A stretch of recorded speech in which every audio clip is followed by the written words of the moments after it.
Israel's war against Palestine was an ongoing event throughout the course of 2024. The latest round of violence started when the Palestinian militant group Hamas launched an attack on Israel in 2023. That attack resulted in the deaths of more than 1,000 Israeli citizens. Following the Hamas attack, the Israeli military was given the task of totally eliminating the military capabilities of the group. But more than a year later, fighting still rages on, and Israel's military campaign has taken on a much darker tone. At best, collective punishment against all the Palestinian people, and at worst, an attempted genocide. Israel's full-scale invasion of Gaza has been marred by countless atrocities: the targeting of civilians and civilian infrastructure, the deliberate disruption of aid into the territory, the shocking use of Palestinians as human shields, the deliberate attacks on hospitals, medical staff, and journalists, and of course the displacement of nearly 2 million people from their homes. At the end of 2024, nearly 45,000 Palestinians have been killed, with nearly 110,000 injured, the vast majority of them civilians. The numbers, though, simply can't convey the horrors of the reality of being on the ground in Gaza. Israel's refusal to allow any meaningful amount of aid into the Gaza Strip has created a humanitarian crisis of horrific scale, with starvation and disease rampant throughout the territory. There is a saying among Palestinians: you only get to choose your death, quickly at the hands of the Israeli military, or slowly by starvation or by disease. For Gazans lucky enough to escape the bombs, the disease, and the hunger, life is still a hell on earth. With more than 60% of buildings in Gaza damaged beyond recognition, most are forced to take shelter in tents or in the ruins of buildings. The Israeli military also routinely displaces civilians, forcing them to migrate from one part of the ruined Gaza Strip to another. Medical care is also nearly impossible to come by, with less than half of Gaza's hospitals able to function at all. Visiting a hospital is also risky, as the Israeli military routinely targets medical facilities, claiming without evidence that Hamas militants operate within them.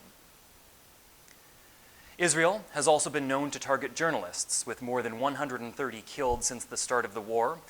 And Israel has also unfairly targeted Qatar-based Al Jazeera TV by shutting down their offices in Israel and in the West Bank, confiscating their equipment, and killing several of their journalists.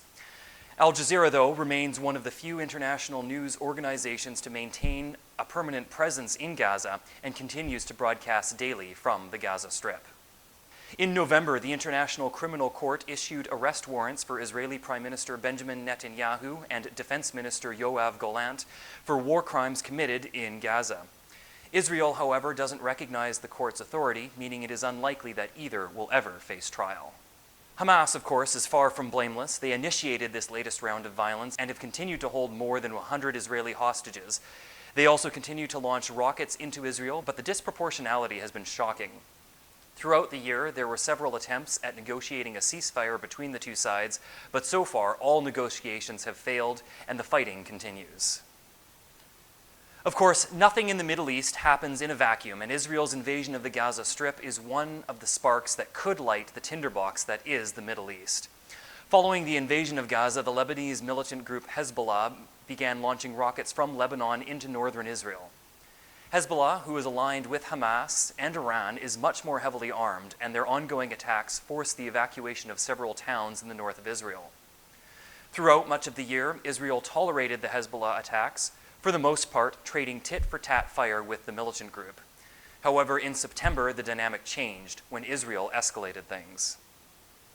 On September 17th, at around 3:30 in the afternoon, pagers carried by Hezbollah operatives exploded in a coordinated attack across Lebanon. Just one day later, two-way radios would also explode in a coordinated attack. Israel had managed to infiltrate the supply chain of the equipment and hide tiny amounts of explosives in the devices, which were detonated on receipt of a special transmission. While the attack had the desired effects of destroying Hezbollah's communication network, it could also be considered an act of terrorism, since the explosives were detonated indiscriminately, many of them in populated civilian areas.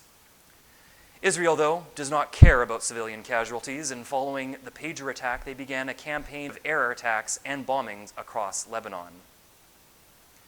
Israel's campaign of destruction in Lebanon has had the desired effect of destroying some Hezbollah infrastructure and killing several high-profile commanders, including the group's leader, Hassan Nasrallah.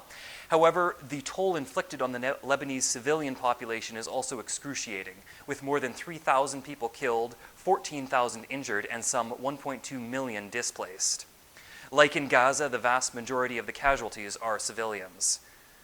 On November 27th, a ceasefire deal was signed between Israel and Hezbollah, with a sort of uneasy calm descending over the region. Hamas and Hezbollah are both backed by Iran, and while Iran typically uses both groups as proxies to carry out military activities, the ongoing engagement by both would suck Iran into direct military conflict with Israel. In the first incident, Iran launched more than 300 projectiles at Israel. They included drones, ballistic, and cruise missiles. Most of the projectiles were intercepted by Israel's defense systems, but Iran would then launch a second round of missiles towards Israel in October. A response they said was to Israel's killing of Hamas and Hezbollah leadership. In the second attack, 200 ballistic missiles were launched, causing minor damage to several Israeli military installations. Israel's response to the attack was to launch their own air assault against Iran, targeting several military sites, though the actual projections of damage are conflicting. The fact that Iran and Israel are now directly engaged in a military conflict is concerning and could mark the start of even more extreme instability in the Middle East. While most of the world's attention focused on Israel's pummeling of the Gaza Strip, Israeli soldiers and Jewish settlers have been making life miserable for Palestinians living in the West Bank as well. Over the course of the year, more than 600 Palestinians have been killed in the West Bank, while retaliatory strikes have killed 27 Israelis. Jewish settlers, often supported by the Israeli military, continue to annex Palestinian land, with more than 24 square kilometers being forcibly expropriated this year alone. Israeli soldiers have also launched various incursions into the West Bank, destroying more than 600 structures and causing the displacement of more than 1,000 civilians. Israel's message to the international community is clear. Despite the fact that the October 7th attack came from Gaza, they are inflicting brutal punishment on all Palestinian civilians, regardless of their involvement. There are few, if any, conflicts in our modern world that garner the same level of visceral emotion overseas as the Israeli-Palestine conflict.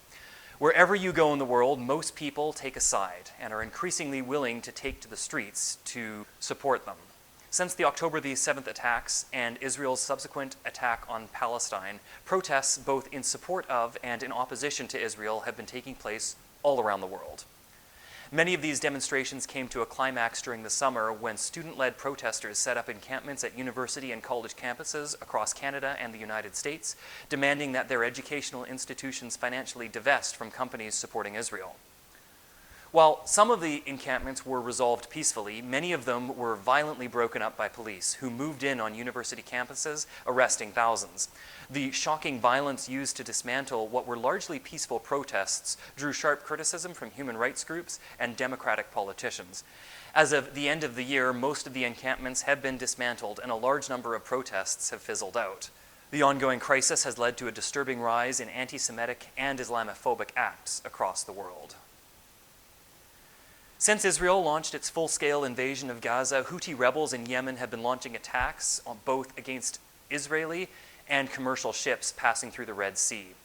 The Red Sea, of course, is a critical trading route, and the attacks caused billions of dollars in disrupted trade, eventually leading to attacks by both the US and UK against Houthi targets in Yemen. Turning now from the war in the Middle East to the war in Eastern Europe, and Russia's full-scale invasion of the Ukraine, which started in 2022, continued throughout the course of this year. The front lines of this conflict have been largely scoped to the eastern part of Ukraine, with Russia making small gains, but largely being repelled by Ukrainian defense forces. Casualty estimates in this war are difficult to obtain, with both sides accused of underreporting injuries and fatalities, but many estimates peg the human cost of this 2-year-long stalemate at more than 140,000 Russians and more than 40,000 Ukrainians. In fact, Russian casualties are so bad that Russia has begun relying on North Korea to supply troops to continue its aggression in the Ukraine, an embarrassment for what was once considered one of the world's top military powers. In August, Ukraine launched a surprise offensive into the Kursk region of Russia, managing to take control of some 1,000 square kilometers of Russian territory. And in December, Ukraine would launch a surprise bombing attack in Moscow, killing a Russian general. Overall, though, there have been no significant changes to the status quo of the conflict. The continued defense of Ukraine has been made possible by the military and economic support of other countries, namely the United States and European Union. Continued support from both, though, is not guaranteed, with pro-Russia politicians in both blocs attempting to block or suppress further aid deliveries to Ukraine. Despite the best efforts of the extreme right, aid has continued to flow, but if the pro-Russian stooges continue to gain support, the continued support for Ukraine in 2025 is very much in doubt. Russia and Iran were key allies of Syrian dictator Bashar al-Assad and helped to prop up Assad's regime following the 2011 uprising in Syria. In the following years, the Syrian regime would manage to retake control of nearly all of the country, isolating the rebels into small pockets in rural areas of Syria. In 2024, however, with both allies occupied in other countries, Syrian rebel forces would stage a surprise comeback, and in a lightning-fast military campaign managed to take control of the capital Damascus after just 10 days.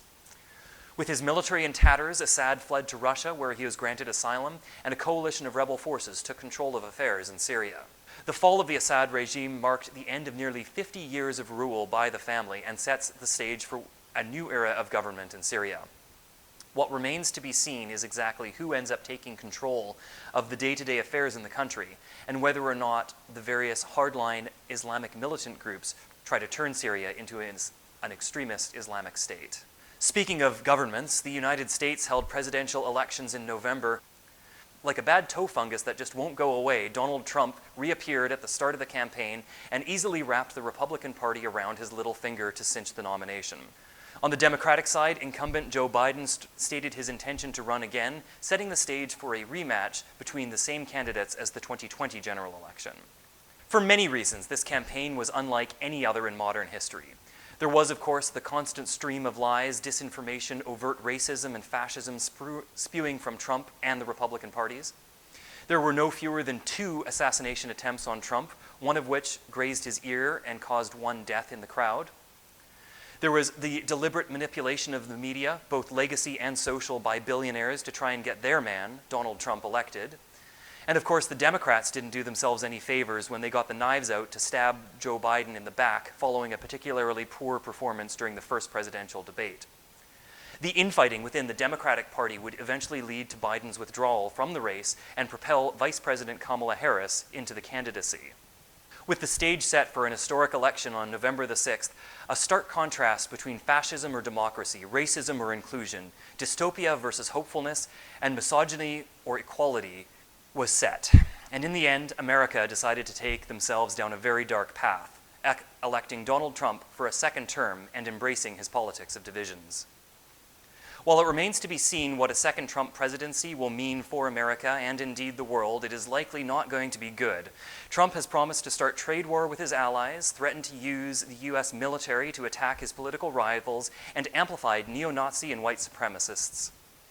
The Republican Party, which managed to secure a majority in both the House and Senate, has expressed interest in building concentration camps for migrants and a complete reversal of women's rights in America.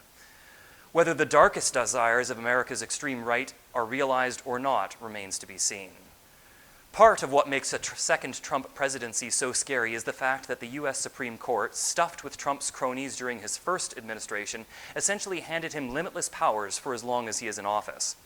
On July 1st, the court ruled that the president has immunity for anything done while in office, paving the way for Trump to do essentially anything, up to and including imprisonment or assassination of his political rivals. While the election of Donald Trump and the Republican Party is going to be bad news for human rights, democracy, the climate crisis, and geopolitical stability, it is good news for the ultra-rich, something that the billionaire CEOs of megacorporations are aware of. We saw it during the campaign when the billionaire owners of mainstream outlets like the Los Angeles Times and the Washington Post censored their respective news outlets' editorial boards, preventing them from endorsing Kamala Harris. And we see it now after the election with the likes of Sam Altman, Mark Zuckerberg, and Jeff Bezos donating millions of dollars to Trump. Immediately following the election, the share prices of some of the biggest American companies, particularly the ones with close ties to Trump, skyrocketed, creating a financial bubble, further benefiting the wealthiest percentile of the country. Cryptocurrencies, including the mainstream ones like Bitcoin and the more obscure ones like Doge, have also been on a tear following the election. There is no doubt that a small minority of very wealthy people are going to make a lot of money following the election of Donald Trump, but it's equally unlikely that the wealth will actually flow down to the poorest folks who need it the most. Like in previous years, extreme weather made up a significant portion of the news cycle in 2024 as climate change continues to push weather patterns further and further to the extremes. The year started with an extreme cold snap across much of Western Canada, which shattered more than 60 temperature records across the region. Throughout much of the rest of the year, though, it was heat rather than cold that caused misery. In North America, several heat events in March and June broke temperature records and sent people scrambling to find water and air conditioning. At least 1,100 deaths have been attributed to the heat. In Saudi Arabia, more than 1,300 pilgrims were killed by extreme heat during the annual Hajj pilgrimage in Mecca. Temperatures in the city reached 50 degrees, leading to widespread heat stroke and dehydration. It was a similar story in Asia, where prolonged heat and high nighttime temperatures caused the closure of schools, government buildings, and offices, and contributed to the deaths of hundreds of people. Extreme and prolonged heat also creates conditions for increased wildfire activity, and 2024 was one of the most active wildfire years on record. In February, fire raged through Chile's Valparaiso region, burning through 160,000 acres and causing the displacement of thousands of people. In New Mexico, fires have been raging across the state since May and have burned through more than 60,000 acres. The Canadian province of Newfoundland experienced 6 deadly wildfires in June, with some of them threatening critical infrastructure, including hospitals and hydroelectric generating facilities. And in August, a wall of fire, at times more than 100 meters tall, descended on the Canadian resort town of Jasper, destroying more than 350 buildings and forcing the evacuation of 25,000 people. Recovery from the Jasper wildfire will take years. Outside of North America, wildfires continued to make news, with Ecuador declaring a 60-day state of emergency to deal with a monster of a fire that razed 45,000 hectares of forest and blanketed the country in a smothering smoke. And in Europe, Portugal found itself fighting more than 1,000 fires, which devastated some 135,000 hectares and killed 9 people. While California is usually in the news for wildfires, in 2024 it was the exact opposite: rain and flooding. In February, a series of storms brought more than 500 millimeters of rain to the Los Angeles region, causing widespread damage, including flooding, falling trees, and flash floods. 9 people were killed in the storms, and over $3 billion of damage was recorded. In Toronto, a freak rainstorm dropped 100 millimeters of rain on the city in just 3 hours, causing chaos throughout Canada's largest city. Costs of the event are thought to be in the range of $1 billion. In Iowa, the Mississippi River burst its banks in June, leading to widespread flooding across the state. And elsewhere in the world, flooding was also the source of much suffering, with 8 people dying in Russia and Kazakhstan in April, when rainfall and snowmelt forced the evacuation of more than 100,000 people from the path of the floodwaters. In April, Dubai experienced the most intense rainfall it had seen in 75 years, leading to flash flooding and the closure of the country's international airport. Also in April, more than 450 people were killed by floodwaters in Kenya and Tanzania when seasonal rains combined with an El Niño weather pattern to dump record amounts of rainfall on the region. In addition to the deaths, more than 500,000 people were evacuated due to the floods. Other parts of Africa were devastated by flooding. In Nigeria, 400 people were killed, with more than 2,700 injured following torrential rains in July. And in Malawi, widespread flooding displaced more than 14,000 people. In Brazil, 181 people were killed in widespread flooding in the state of Rio Grande do Sul. The floods also caused the collapse of a dam, widespread landslides, and had an estimated economic impact of nearly $4 billion. Afghanistan is usually known for its dry, arid climate, but in March that stereotype was shattered when unseasonably heavy rainfall dumped record-breaking amounts of rain on the region. The rainfall led to flash floods which destroyed structures, roads, and infrastructure and caused the deaths of more than 1,000 people. And in India, landslides and floods sparked by heavy rains during the monsoon season caused the deaths of more than 700 people and the displacement of more than 350,000. In the Pacific island nation of Papua New Guinea, an estimated 670 people were killed and many more lost after devastating landslides buried the village of Tupilana after a period of heavy rain. The U.S. state of Ohio experienced a record-breaking 73 tornadoes in 2024, the worst of which hit around March 13th. The storms ravaged a large swathe of the state, killed 4, and caused damage totaling close to $6 billion. 2024 was a particularly active hurricane season, with 45 major hurricanes declared between June and November. Hurricane Beryl was a particularly destructive storm which impacted the Caribbean in July. Beryl slammed into Barbados, the Windward Islands, Jamaica, and others, killing 73 people and causing more than $8 billion in damages. Hurricane Francine made landfall along the Louisiana coast in September, causing nearly $1.5 billion in damage. Florida was devastated by 2 separate hurricanes, Hurricane Helene making landfall on September 27th, knocking out power for up to 4 million people and causing damage into the tens of billions of dollars. While Hurricane Helene made landfall in Florida, its impact was felt across the region, with flooding causing damage across a large swathe of the southeastern United States. Less than 2 weeks later, Florida would be hit by a second storm, Hurricane Milton, which was even more powerful than Helene. Milton slammed into the Florida coast on October 9th, with peak winds clocking in at over 280 kilometers an hour. Milton is ranked as the 5th most powerful storm to hit the region and caused an estimated $85 billion in damages. In Europe, Storm Boris formed over Central Europe, causing severe flooding throughout the region. In the aftermath of the storm, 27 people had been killed, and the damages caused by the flooding added up into the billions of euros. In May, windows across downtown Houston were blown out following a Derecho storm which clocked wind speeds of more than 160 kilometers an hour. The storm killed 8 people and caused more than $1 billion in damage. And Typhoon Shanshan struck Japan in August, killing 6 and injuring 127. The powerful storm had peak wind speeds of 175 kilometers per hour and caused more than $6 billion in damage. While Super Typhoon Pelipo struck the Philippines in November, the storm was the 6th consecutive storm to pummel the island nation in less than a month. 14 people were killed as a result. And finally, in the weather news, Canada is known for its snow. It's not normal to get this much. The Canadian province of Nova Scotia was shut down for a period of time after more than 5 feet of snow were dumped on the region in just a 3-day period. While not all of these extreme weather events can be directly attributed to climate change, the changing climate of our planet is directly responsible for causing more extreme weather in general, and the frequency of such devastating events is definitely increasing. While human-caused climate change denialism is popular with the extreme right, the reality of our changing climate is slowly being propelled into the mainstream. In April, the highest court of human rights in Europe ruled that governments have a responsibility to combat climate change, and that failure to do so is in fact a human rights violation. In November, the global COP29 summit was held in Azerbaijan, in which participants agreed to raise $1.3 trillion to help poorer nations with the effects of climate change. This year's conference, though, was heavily criticized for being held in an authoritarian, oil-rich nation, and the negotiations on the final communique were chaotic and went right into the night. There were a record number of elections in 2024, marking a period of change and possible political instability for years to come. In January, Taiwan held presidential elections, which saw the election of Lai Ching-te, leader of the incumbent Democratic People's Party. In the legislature, the incumbent DPP party has lost its majority after the right-leaning Kuomintang party surged in popularity.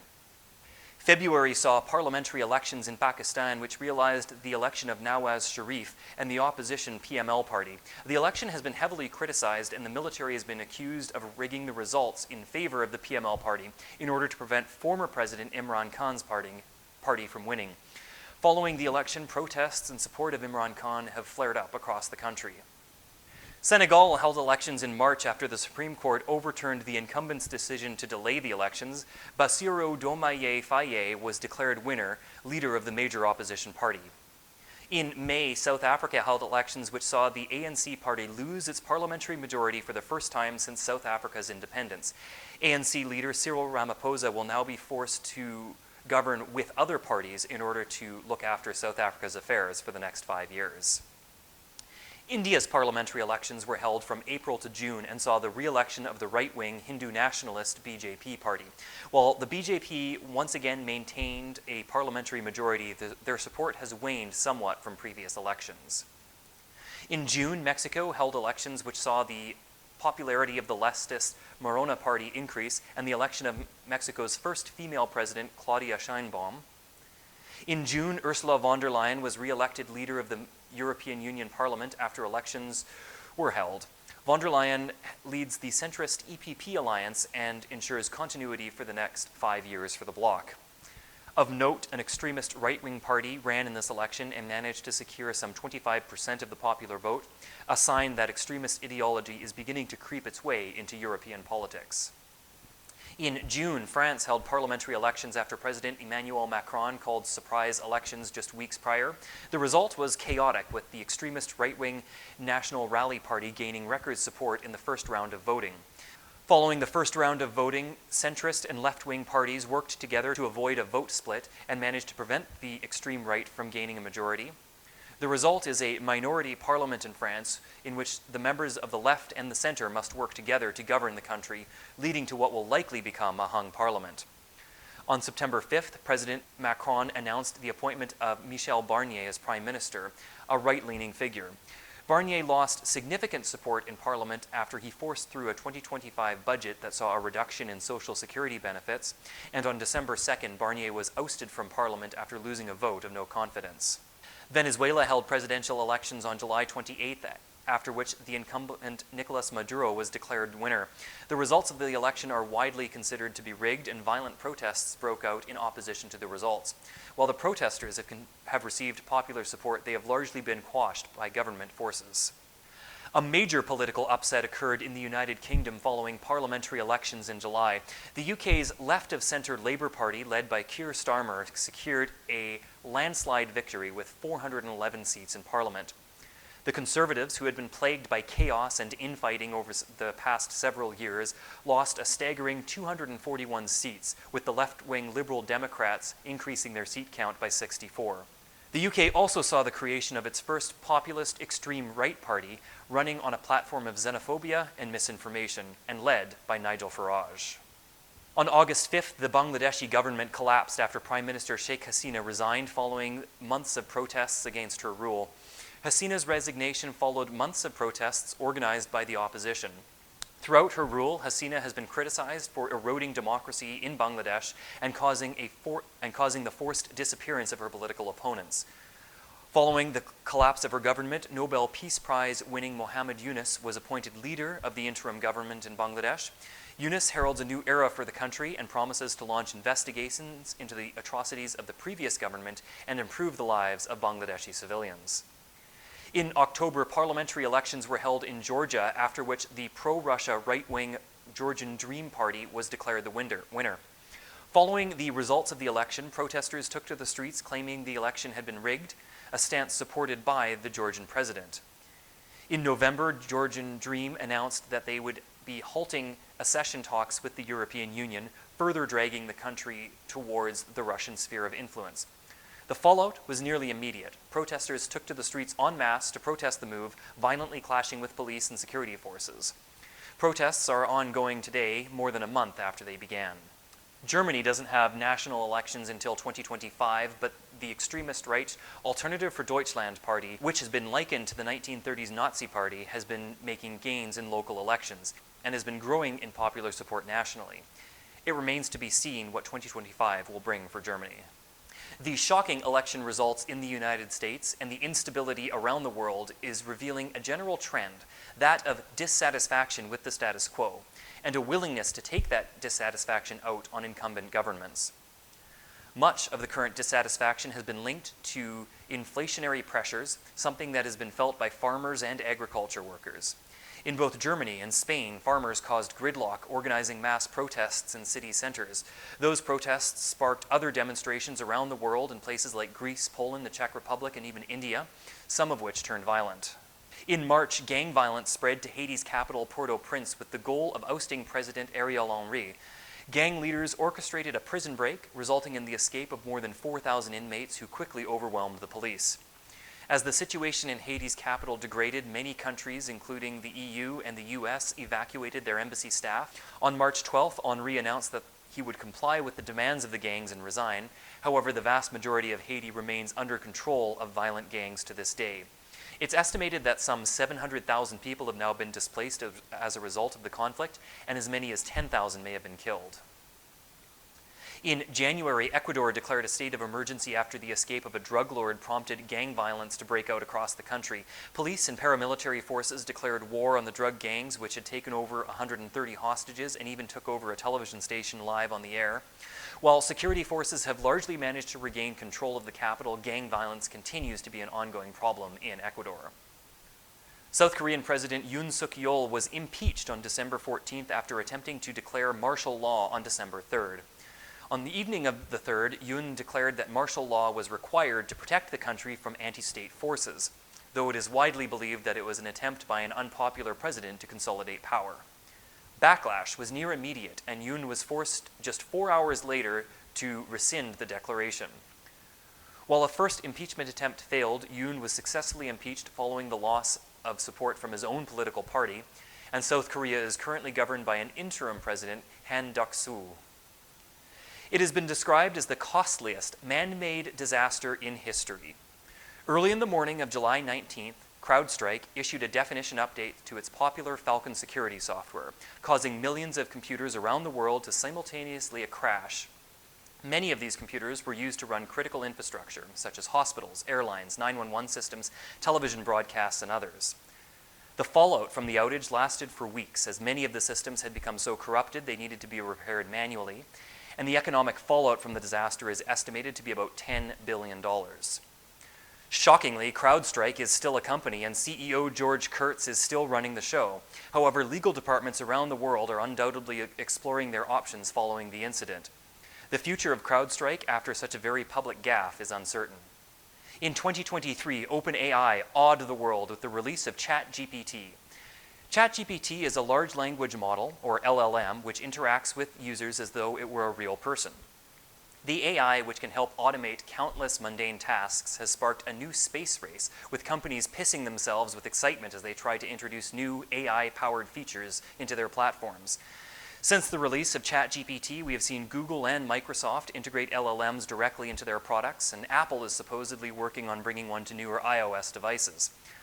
All of this hype has created a sort of economic bubble, with chip companies such as NVIDIA, who make specialized processors that can be used in AI applications, experience a meteoric rise in stock prices.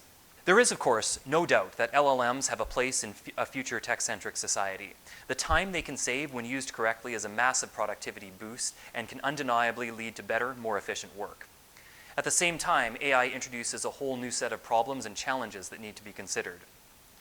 Consider that we don't know how AI is generating its results, what sources it's using, and whether it's accurate or not. Current LLMs have been trained on a fairly accurate set of data, but in the future, will they be subject to data pollution, and will they give out bad information? AI also uses massive amounts of energy. In fact, it's estimated that current AI applications consume around 100 terawatt hours a year, or as much as the entire electrical consumption of the Netherlands. As the AI space is expected to grow, we need to consider how all of it is going to be powered. There are other issues with AI as well, such as licensing and data privacy concerns, as well as how bad actors can use the technology to generate fake news and misinformation en masse. Governments of today have a huge responsibility to effectively regulate the sector so that it benefits society, but without harming humanity in the process.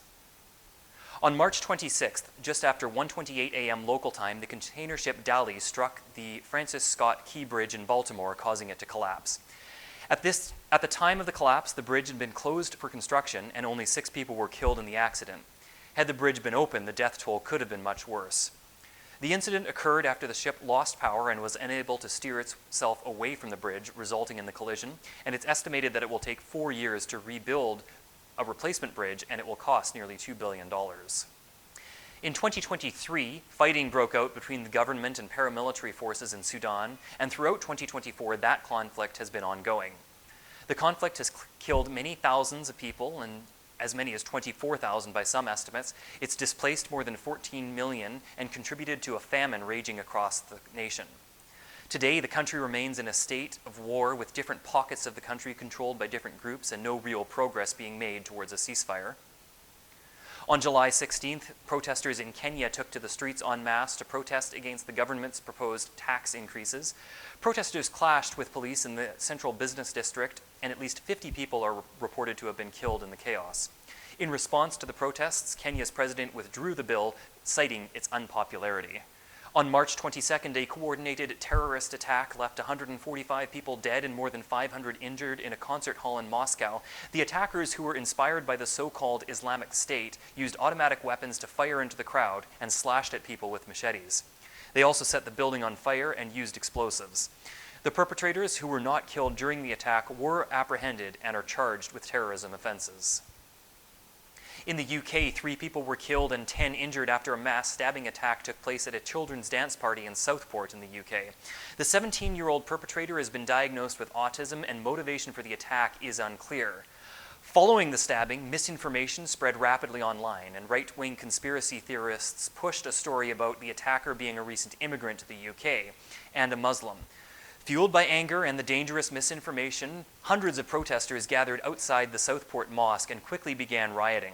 The rioters attacked the mosques, set fires to vehicles, and even looted a corner store until police managed to quell the unrest. The Southport riots inspired similar acts of violence across the UK and ultimately led to the arrests of more than 1,000 people. Canada was shocked when 2 people were killed and 3 injured after a 14-year-old opened fire outside a Toronto area school. The motivation for that attack is not yet clear. In March, Canada was shocked when 6 members of a Sri Lankan immigrant family were stabbed to death at their Ottawa home. The perpetrator, who was a student living with the family, has been charged with 6 counts of murder. On August 23rd, a mass stabbing took place during a festival in the city of Solingen in Germany. The perpetrator, who was originally from Syria, killed 3 and injured 8 and was motivated by Islamic extremism.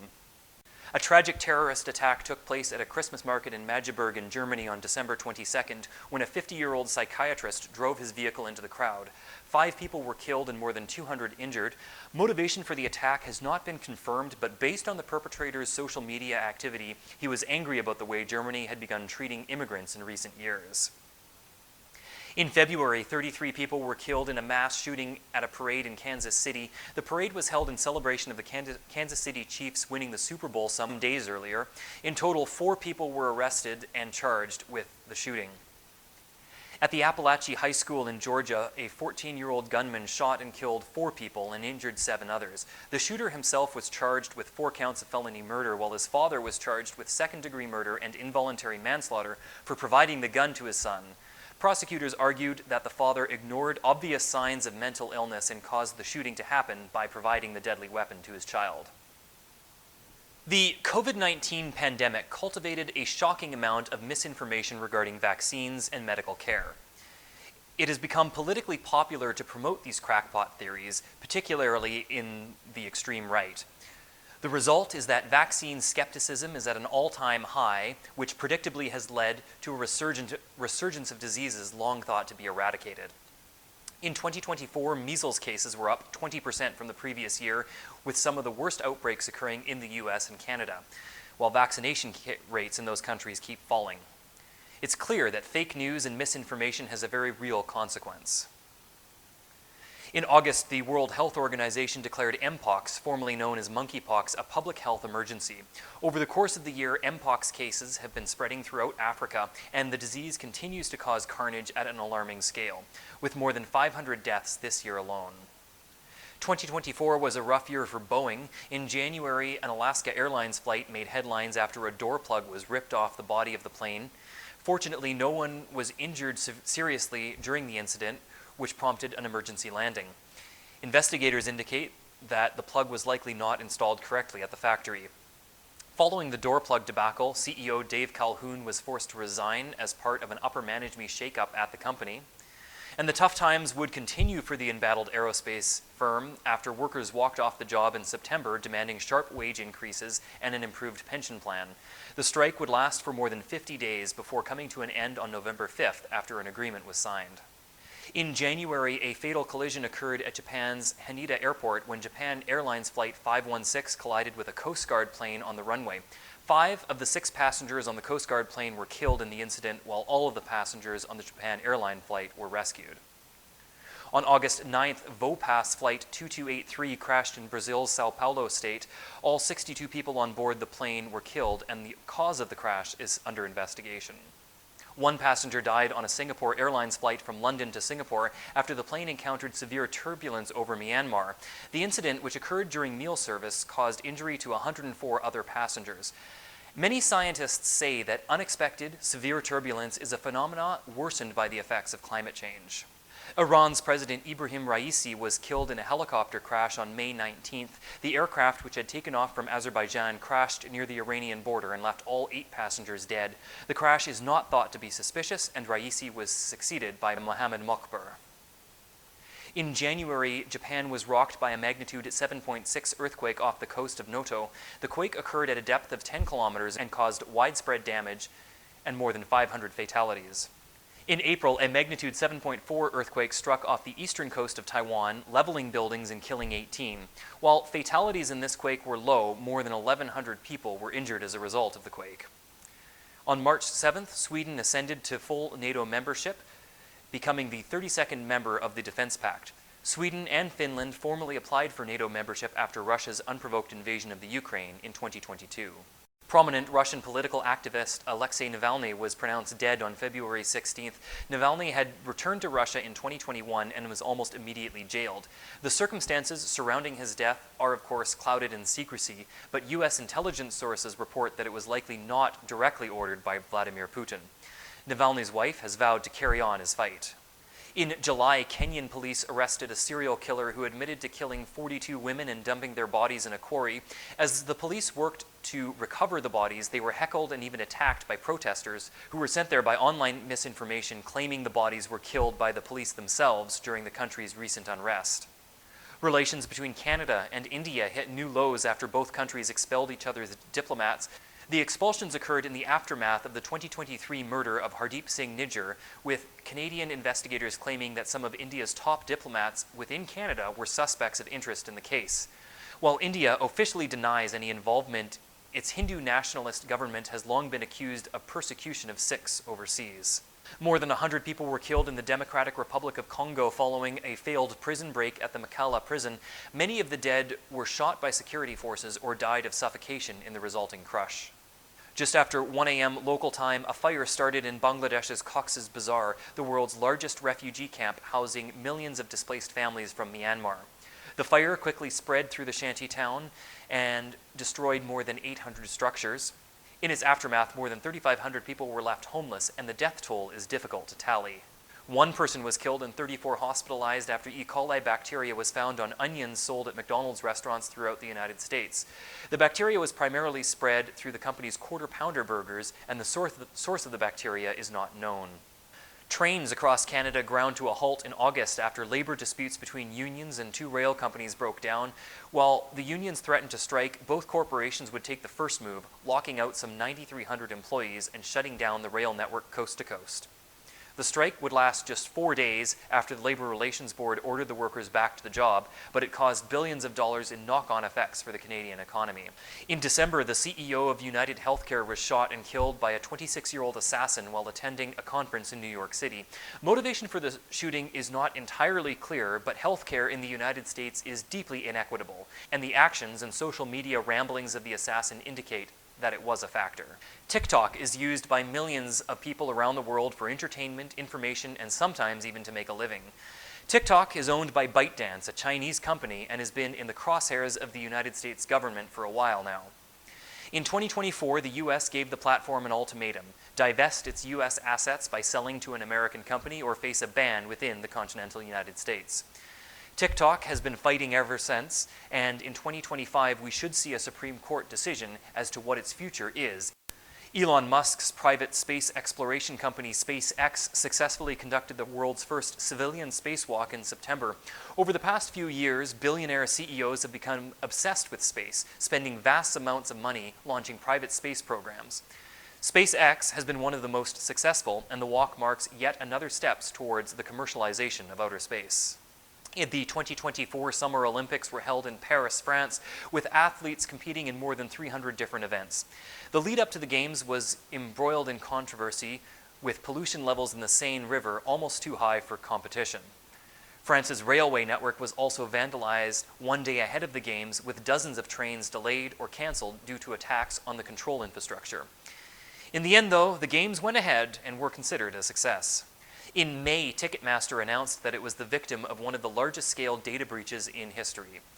In the attack, hackers managed to steal the personal data of more than 500 million customers and put it up for sale on the dark web. The stolen data includes names, emails, and phone numbers along with credit card information. 2024 was one of the most active years for our sun in recent memory, with geomagnetic storms causing beautiful northern lights shows as far south as Texas. While the sun's activity produces a beautiful light show here on Earth, it can wreak havoc with communication systems. Fortunately, though, there was no serious disruptions this year. And those are the stories that caught my attention in 2024. Normally, I try to end these shows with a bit of a positive spin, but frankly, there is so much messed up in the world right now that it's difficult to see a light at the end of what is a very dark tunnel. The United States is in the midst of a shocking moral decline and could very likely go to war with itself. We are undeniably in the midst of World War III, with conflicts igniting and spreading across Europe, the Middle East, and Africa.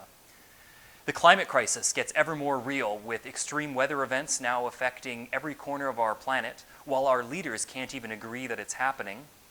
And all of this is occurring as people bury their noses in their phones, scrolling and clicking through shiny distractions, spreading lies and misinformation provided to them by algorithms controlled by billionaires who have a vested interest in keeping people distracted.